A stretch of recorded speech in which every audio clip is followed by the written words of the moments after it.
Hi, and welcome. Thank you for joining into our sixth in the series of home learning webinar sessions with this one on our A951 internal swing dot operator. Please note that you'll receive a copy of the presentation post the webinar, so you don't need to take any notes during the actual presentation. This webinar, like the E124, still has a link to select what webinar is performed next. So when you get the presentation in the emails, just click on the link and then you can help us choose the next one. Hopefully you've all had some time to digest the information in the previous webinars we've been doing, but obviously please feel free to go back to them and leave a comment with questions. Each session, like before, is split into a main presentation lasting about 15 minutes and a Q&A session. Due to the popularity of these webinars, we're carrying on for a minimum of 1 week more, again on a Wednesday with the next on the 20th of May at 10:30, where we'll be looking at something you guys have chosen. As I mentioned, there'll be a Q&A session after the main presentation, and we currently have 14 of you lovely people watching. So depending on the number of questions, we may not have time to answer them all, but I will leave a comment next to any unanswered questions. So please log back in later and check for a response from me. And as I said, all of these webinars will be available as a replay, like everything else. Just go to our website and click on the news, and you'll see a links will pop up on there for you. So we'll hopefully get started with the presentation. So let's bring that up on the screen. Right. So today we're looking at the A951 internal swing door operator. I won't bore you with the with going for the content. This is more for you guys later when you get to presentation. But you can see a lovely picture there of the A951 mounted in one of the places we expect it to be. It's quite a handy picture, this one, mainly for the fact so trying to fit an operator in this kind of arrangement that you can see on here would be extremely difficult. You end up with very long extensions on push arms if you could reach that far down. Whereas with the A951, because of its very small size, it will fit in a place where you normally mount a standard surface transfer closer. Mainly because of its very small dimensions, as you can see on this slide. It's only 575 wide, 62mm tall, and only 77mm deep.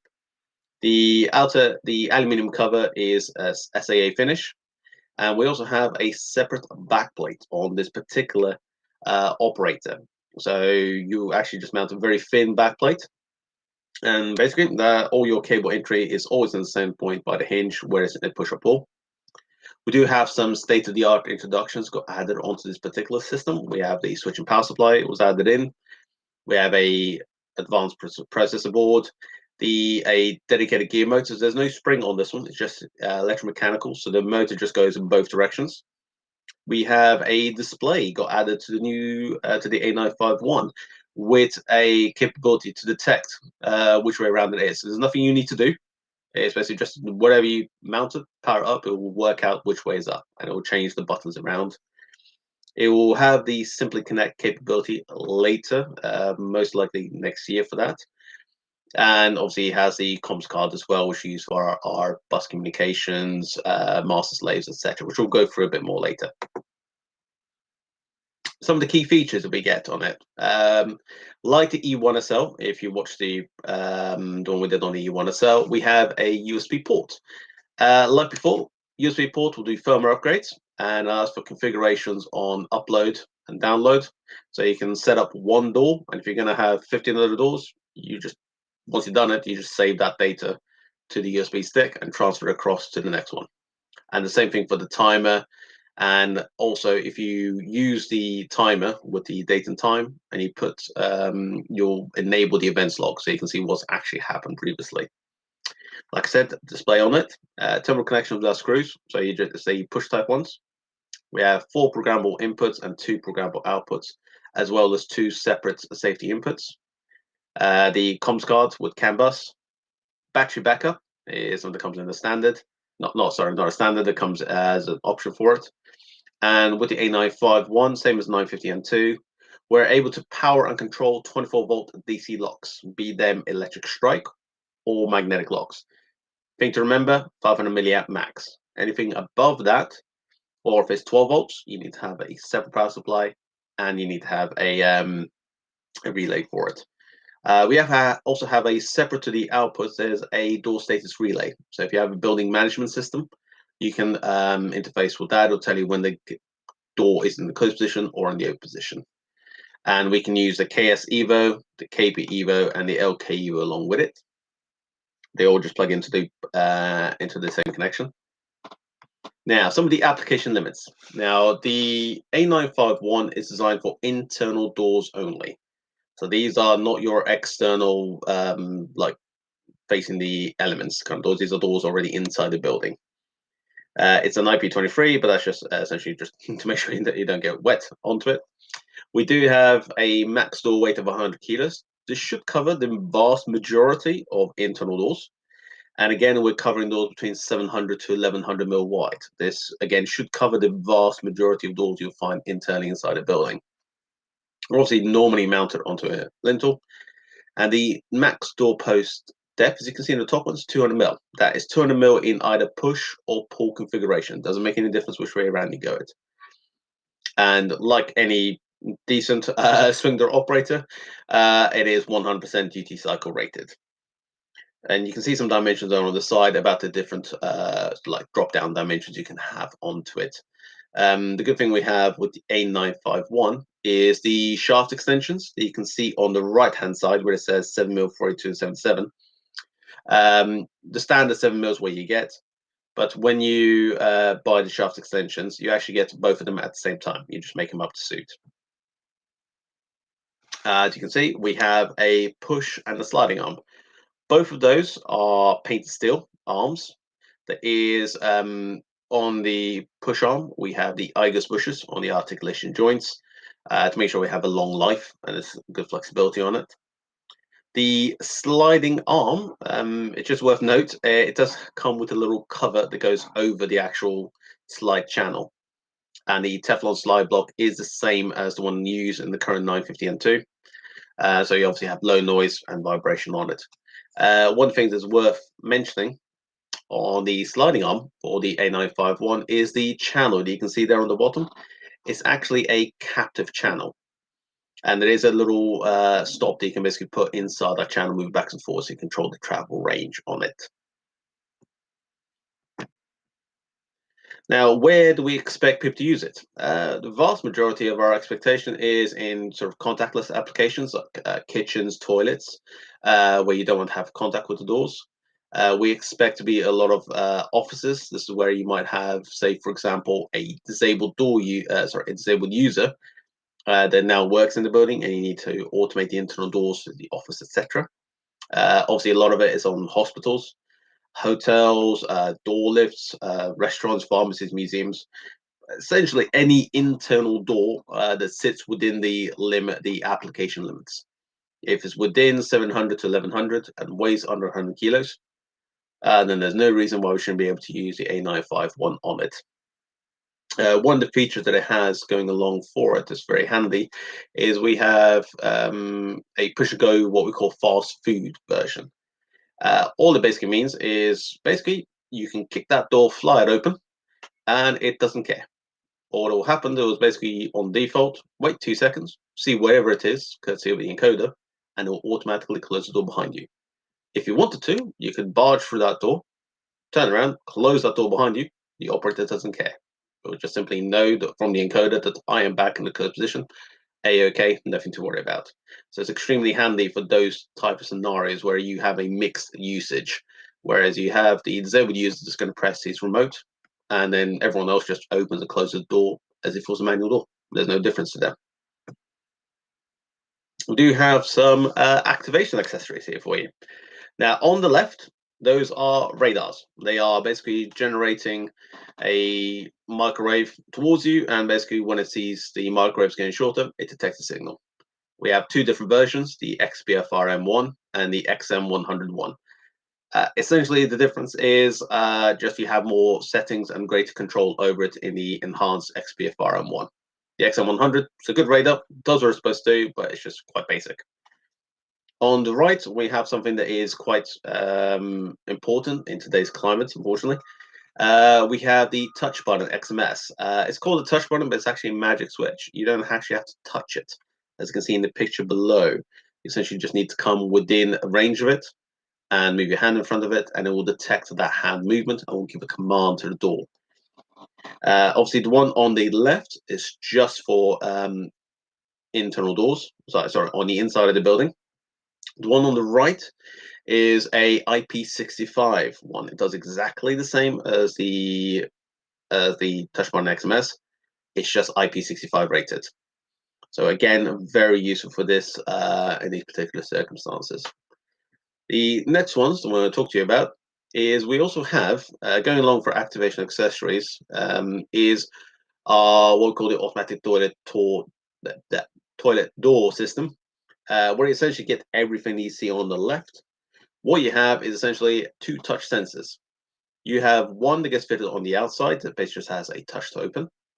And on the inside, you have a touch to lock and a touch to reopen again.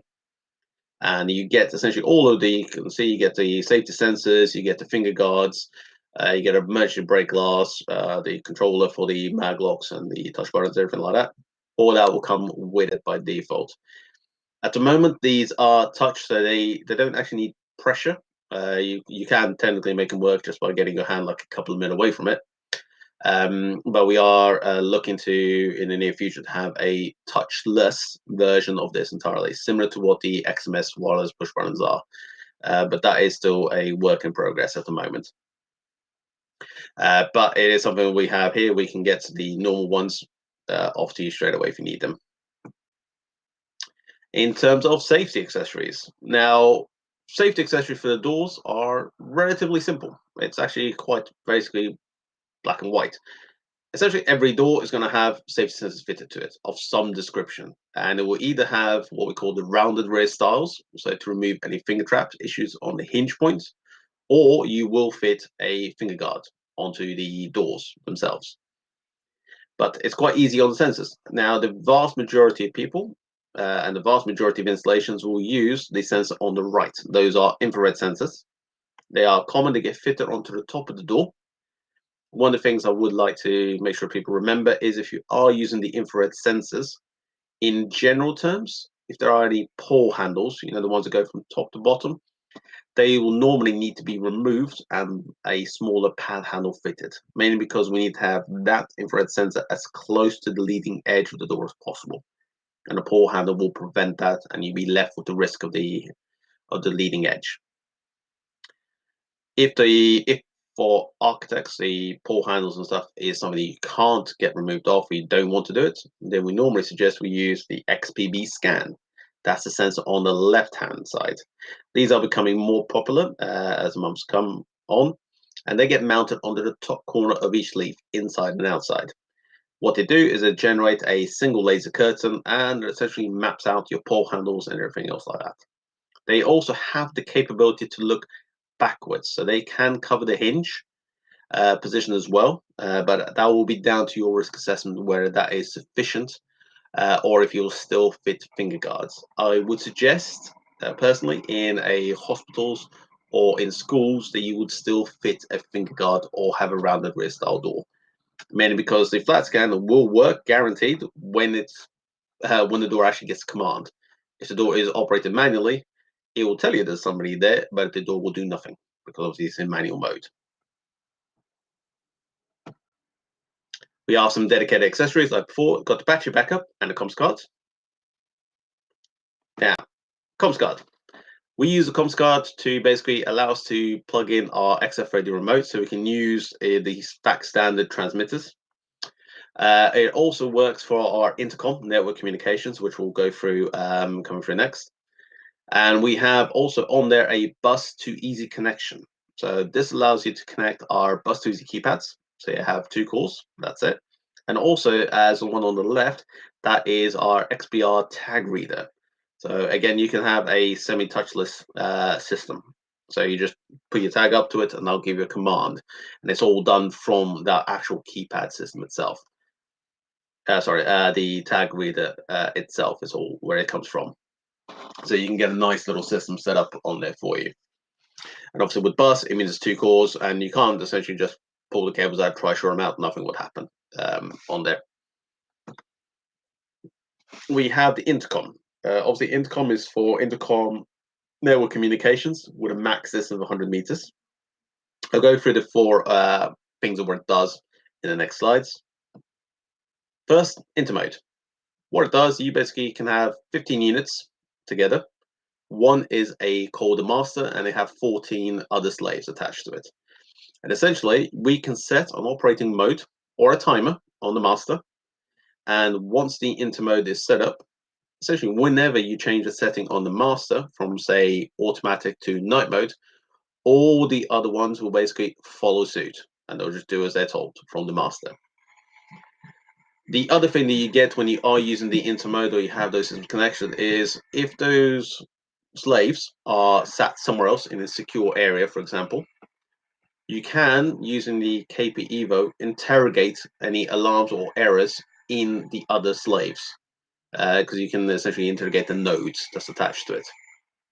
So again, it's quite handy if you are looking in hospitals and you have a couple of doors which are in like a theater, and you have to get suited up to get into that zone. The other thing that we use it for on the intercom is interlock. So you can have an interlock door configuration. So you can either have it so the door is not automatic, the second opening requires a trigger, or you can have it so it's an interlock with memory. So 2 unidirectional sensors or buttons, the second door opens automatically. So you trigger the first S1, and then it will, once door 1 closed, door 2 would open automatically. You wouldn't need to have a separate sensor inside. We use it what we call 2 leaves. It's just mainly to fit on the KP-EVO. It's a master slave system. What we get is when we're using a master slave, we essentially set up the doors completely individual of one another. It's only at the end that you essentially just give commands only to whichever you dedicate to be the master. Usually, if there's an overlap, the ones where to open first. If there's no overlap, that doesn't really make any difference which one you choose to be master or slave. What we get, because we are using the CAN bus, the 2 movements are perfectly synchronized, and we can adjust the opening and closing delay is essentially set down to degree level accuracy. So if you only have a small rebate, you can set a 1 degree or 2 degree delay. If you have a large rebate, you can set 5 degrees. And all you need to do is only ever change the operating mode gets done on the master once it's configured up. And obviously, the last one we can do is the 2 leaves master slave, but combine it with the interlock feature at the same time. So again, you can just have just 1 unit controlling them all for you. Just to give you a heads up, we do have a A951 quick start guide. It is essentially 4 pages. That essentially is available to download from our website on the link below. And it basically has all the relevant information. It takes you step by step. If I remember rightly, the A951 is 8 steps. They're on there to basically get you a door up and running.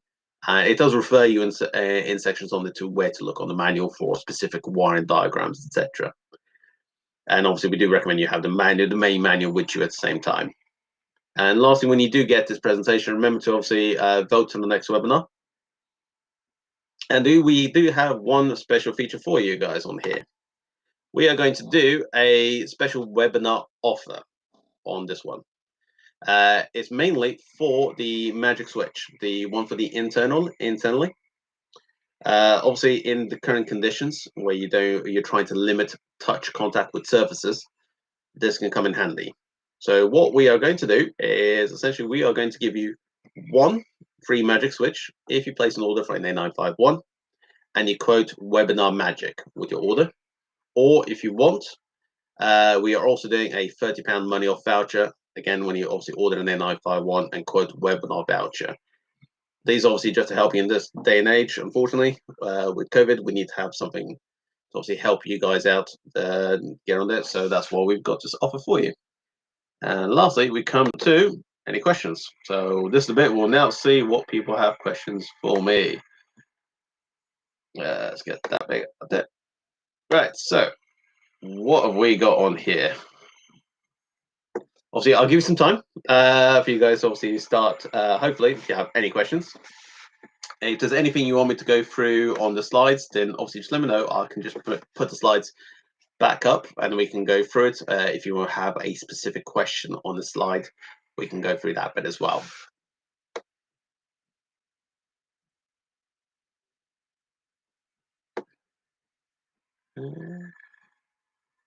So far, obviously, no questions. But essentially, what I would just like to say is, obviously, when you do get presentation, if you can click on the link for the survey, and obviously just help us give us more information on what you want us to look at next for you. Essentially, there are a few different options that are on there already, but we want to make sure we try and do something that is more aimed at what our customers would like us to do.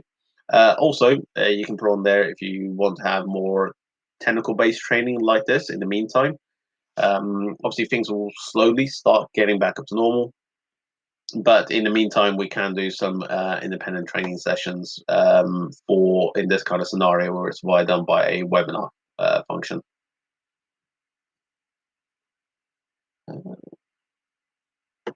See, so the question. So hopefully, it's been informative for you guys. But if you do have think of anything in the meantime, then obviously feel free to pop it down on there, and then obviously we'll get back to you with any answers you might have.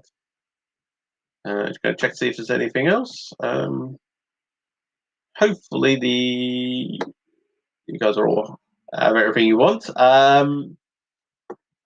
But if there are no more questions, then essentially thank you for your time. And I will look forward to seeing you guys on the next one. We'll just do one more check, just see if there's anything else. Nope. Hopefully that has covered all your questions. But as I said, if there's anything else, then just make sure you pop it down afterwards. Many thanks.